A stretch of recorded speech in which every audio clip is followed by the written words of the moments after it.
E graças a Deus, Thiago Silva não tem lesão.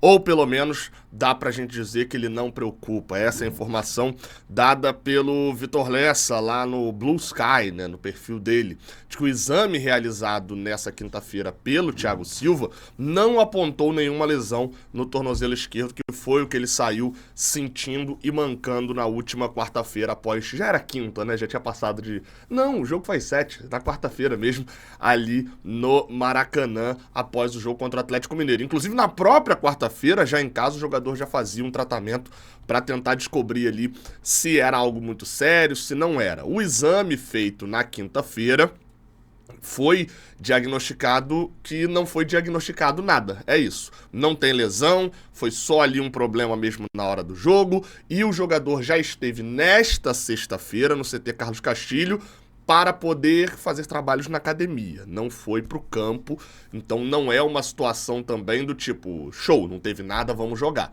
Obviamente teve ali talvez uma pequena torção, ficou ali possivelmente um inchaço, a gente viu pela imagem divulgada pela própria esposa dele, de que estava inchado ali no local. Então é praticamente certo, isso é informação também do Vitor Lessa, de que o Thiago Silva não jogue contra o Botafogo nesse sábado, o clássico no Maracanã.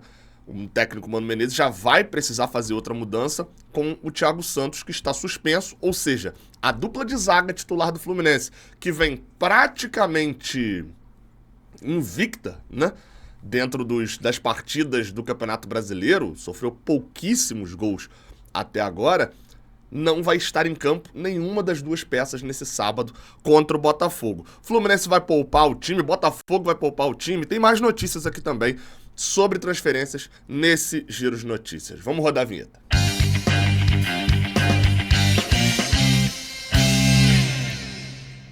Eu sou Gabriel Amaral, você não esquece de deixar um like aqui embaixo, de se inscrever aqui no Raiz Tricolor, que isso ajuda muito o trabalho, beleza? E se você não comprou a sua camisa nova do Fluminense, eu vou te recomendar a Fut Fanatics. A camisa do Fluminense já está à venda por lá, beleza? Com aquele preço que você sabe que a gente garante aqui, um preço muito baixo. Camisa nova do Fluminense, deixa eu marcar aqui, ó, já abri a Fut Fanatics, posso até pesquisar aqui, ó, camisa Umbro Fluminense. Vamos pesquisar assim, que já vai aparecer a camisa, alguns modelos aqui de camisa do Fluminense. Aqui, ó. Tem a camisa número 3, tá obviamente com aquele preço tabelado da Umbro, preço inicial, mas que você sabe que na Fut Fanatics a gente garante um desconto. Qualquer tamanho de P, a extra G, tá saindo por 349? Não, usou o cupom JORNADA10, esse preço já reduz 10%, esse preço já vai para os seus 320, 315 reais. Se quiser pagar no cartão, você paga, ainda parcela e tem frete grátis mesmo. Mas se você quiser pagar no Pix, esse preço reduz mais ainda. Essa camisa vai cair cerca de 280 reais, mais ou menos. São 19% de desconto. Então aproveita, a personalização é bem barata também. 25 reais você consegue fazer a personalização de nome e número. E se você é daqueles que falaram, pô, a camisa tá muito feia, não gostei dessa camisa. Eu falei essa frase errada da outra vez, né? Mas lançou camisa nova, você pode comprar a antiga. Aqui, ó, a antiga tá com promoção, tá? Camisa verde, atual camisa 3, que eu já falei aqui que vai ficar sem, se você der mole, que a camisa é espetacular, uma das camisas mais vendidas alternativas da história do Fluminense. Tem aqui também vários tamanhos e vale o cupom também, Jornada 10, e se você pagar no Pix, cai 19% do valor. Então aproveita, vá lá na Fut Fanatics.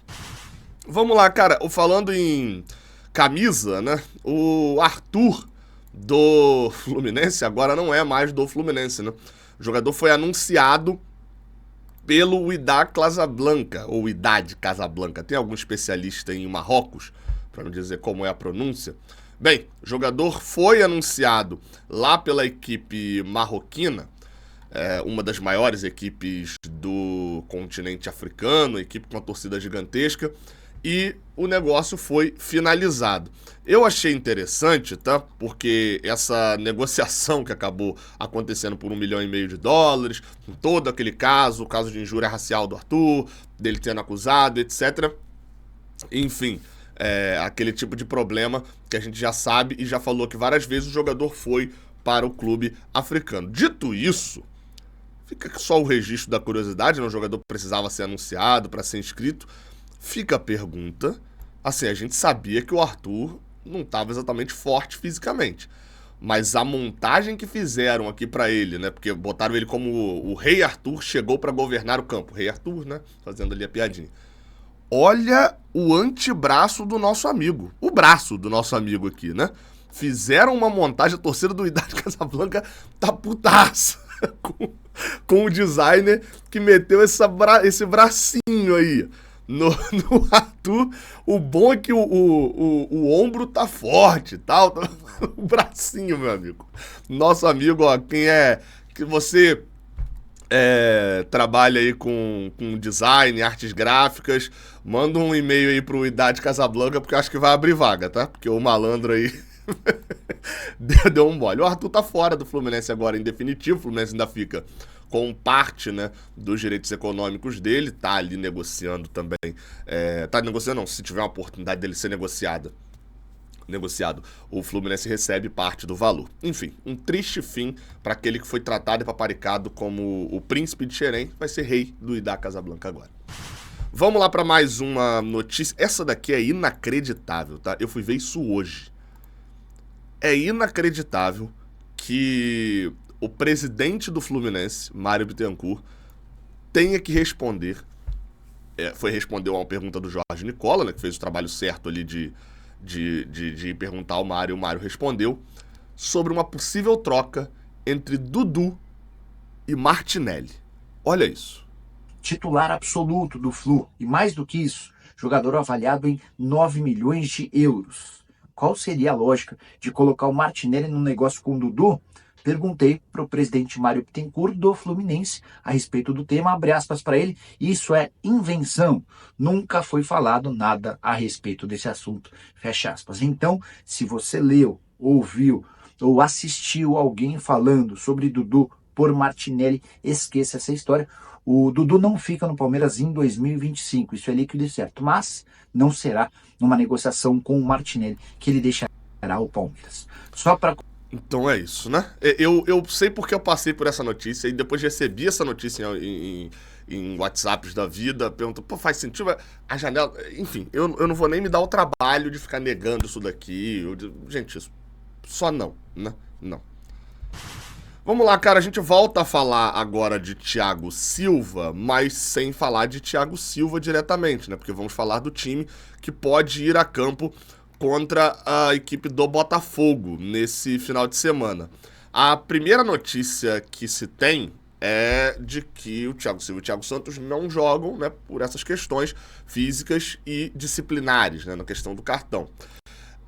Outros jogadores podem ser poupados? Podem. A gente até teve uma boa discussão sobre isso, eu, Lessa, Cauã e Júlia, no giro do Jornada KTO 1902, que é o outro canal que eu tenho aqui, o Jornada KTO. Vai lá e se inscreve. Tem muito conteúdo de Fluminense por lá também. A gente discutiu um pouco ali sobre essa possibilidade. Será que tem possibilidade de poupar quem? Quem são os titulares? Hoje a gente sabe que o time do Fluminense tem ali uma base de titular, né, com o Fábio, Samuel Xavier, Thiago Silva, Thiago Santos. O lateral esquerdo a gente não sabe quem é, né, atualmente. Diogo Barbosa voltou a ganhar a posição. André, olha, difícil esquecer a ex, hein? Bernal, Martinelli, Ganso, Ares Serna e Cauã Elias. Desses a gente sabe que a dupla de zaga não joga. A gente segue com a dúvida na lateral esquerda, porque volta o Marcelo, vai ser uma chance pro Gabriel Fuentes, vai dar ritmo pro Diogo Barbosa, mas e se cansar o Diogo Barbosa? Esse é uma incógnita. Já do lado direito, vai ter oportunidade pro Guga. Guga foi bem contra o Atlético Mineiro. Como é que vai ser? Vai poupar? Vai segurar algum jogador do meio de campo? O Ganso é outra dúvida também que a gente tem. Ganso joga? Beleza. A gente não tem reserva pro Ganso. O clássico é muito importante. O Mano Menezes foi pra coletiva dar uma declaração de que ele tem inveja de quem pode poupar o time. Porque ele não pode poupar. Ele só vai poupar por ordem, né, física, fisiológica, médica. E aí fica a dúvida, porque o Ganso não tem reserva. E aí, se o Ganso não tem reserva, você força pra ele jogar contra o Botafogo e contra o Atlético, ou justamente pelo fato dele não ter reserva, você segura ele contra o Botafogo para não dar algum problema nele contra o Atlético. Uma outra dúvida. Por último, aí o centroavante e o ponta. Porque o Keno vem entrando bem e o Serna se mostrou muito cansado contra o Atlético Mineiro. Será que seria uma oportunidade para o Keno jogar contra a equipe do Botafogo? É um ponto. O Keno vem entrando bem. Apesar de eu achar que o jogo lá no Mineirão pede mais o Serna do que o Keno. Então, talvez seja mais interessante botar o Keno contra o Botafogo, descansa o Serna e às vezes você ganha 2 caras, né? Você ganha o Keno de volta contra o Botafogo, talvez fazendo uma boa partida, e ganha o Serna limpo, né? Tranquilo, descansado para fazer um bom jogo no Mineirão. E por último, o centroavante. O Cauã Elias é um jogador que também vem se cansando no final dos jogos. Gabriel, mas teve a pausa para data FIFA. Agora, o problema do Cauã em si não é a questão de sequência só de jogos. É que ele acabou de sair do Sub-17. O ritmo do jogo é outro. Ele tá no primeiro ano de profissional. Então, obviamente, a carga de treino já é pesada pra ele. A carga de jogos já é pesada pra ele. Na base se joga até um pouco menos. Então, não é só questão dele ficar ficou 2 semanas sem jogar, ele pode jogar um mês. Não. É a temporada é um problema pra ele no geral. E pode ser uma experiência também de a gente voltar com o Germancano, tentar ali reabilitar, né, o nosso centroavante. Só que não pode esquecer que esse jogo é importantíssimo para a tabela. O Fluminense pode entrar nessa partida como o time na beira da zona de rebaixamento. Na beira não, porteiro, né? O primeiro time da zona de rebaixamento, caso o Corinthians ganhe o seu jogo. Então, estamos falando de um jogo muito importante que não pode ser tratado simplesmente como testes. Do lado de lá, tá? Do lado de lá, do lado do Botafogo, saiu uma matéria no Globo falando que o Botafogo ligou o modo turbo. E que a ideia é que até outubro o Botafogo vá com força máxima em todos os jogos. Independente de Libertadores, de Brasileirão e etc. Enfim, então todos os jogos seguiria todo mundo. O cara só sai se o médico levantar o dedinho e falar: esse não pode jogar. É a única hipótese. Ou seja, até diz aqui no trecho da matéria, né? A decisão direção do Botafogo, junto à comissão técnica do Arthur Jorge, definiu que o elenco será utilizado em sua força máxima na sequência entre Brasileirão e Copa Libertadores. Ou seja, muito provável que o Botafogo, além do Marlon Freitas, que é desfalque nessa partida, por suspensão, não tenha nenhum jogador poupado. O que, obviamente, aumenta um pouco a dificuldade do jogo desse sábado, mas a gente sabe como funciona, né? O Fluminense, por várias vezes, ganhou o Flamengo jogando de uma maneira um pouco diferente, lá com o Odair Helma, depois até com o Roger Machado, do que em relação ao Flamengo, que tinha um elenco mais caro, mais forte, se impunha, né, diante do Fluminense. Esse time do Botafogo também, querendo ou não, vem fazendo um bom Brasileirão, é superior ao Fluminense na tabela e até mesmo na intensidade no futebol jogado, mas o clássico tem das suas, né? E o Fluminense pode acabar decidindo. Em relação a público, tá? Aí até a gente tem uma notícia boa e uma notícia ruim, tá? Em relação a público, a notícia ruim, a notícia boa, vamos para a notícia boa primeiro, né?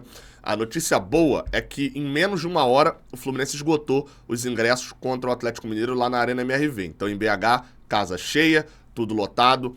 Só no início da prioridade ali, a galera já conseguiu comprar 40 minutos depois.